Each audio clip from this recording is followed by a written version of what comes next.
Crocco, head baseball coach at Erksine College. I'm here with Figured Out Baseball. We're looking at our competitive boards for our pitchers today. And one thing that we always try to do throughout our weeks is to make sure that our players are very well aware of our opponents, that they see it throughout the year, and that they know each week we are focused on one group as we go into our scouting reports, as we talk to our guys about the plan of attack. We want them to see that. This board here has created very much a lot of competition amongst our pitchers. Pitcher of the week is pretty straight up. You know, as we go back to, and it may be 4, even 5 games throughout a week that we'll play, we will look back and say, okay, that guy got the week going. That was our pitcher of the week. Whether or not he won the baseball game or came out of a big spot, it could be a closer, it could be a guy that came out of the bullpen, or it could be a starter. But the guy that we look back on our week and say that dude did his job and got us going as a team. So pitcher of the week it really varies on how we name that guy. Ultimately, we want the most competitive guys and the ones that have gone out and put our team in the best position to win.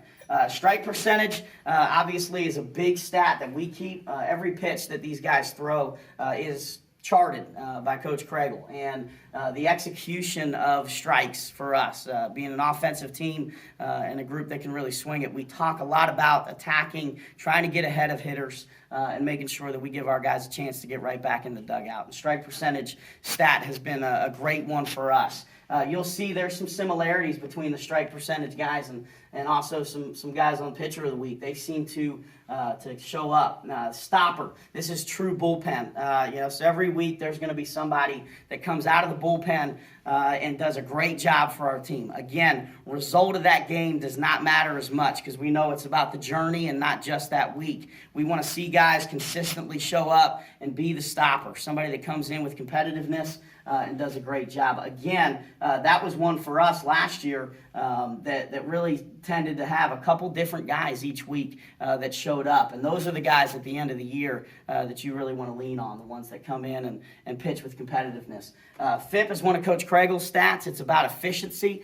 He takes the strike percentage. He takes the result of the at-bat, and he kind of culminates a lot of his personal things all together that he gives these guys, and ultimately it's the most efficient pitcher of the week that he puts in that FIP category. And then the last one, obviously, is strike to walk percentage. We want to make sure that our guys are attacking the zone, getting swings, and also executing pitches to a clip where in contrast to those guys that may walk a guy or two, it may be a guy that gets behind and counts.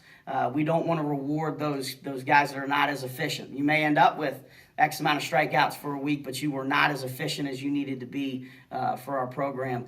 This is a stat that holds them accountable to doing that every single day. Ultimately, this board is about our guys competing in the locker room. When we're sending messages to our players throughout the week, or we're talking to them throughout games, this is where we want those guys to take a lot of pride in what we're preaching and teaching at them, and it shows up week in and week out. Mark Crocco, head baseball coach at Erskine College.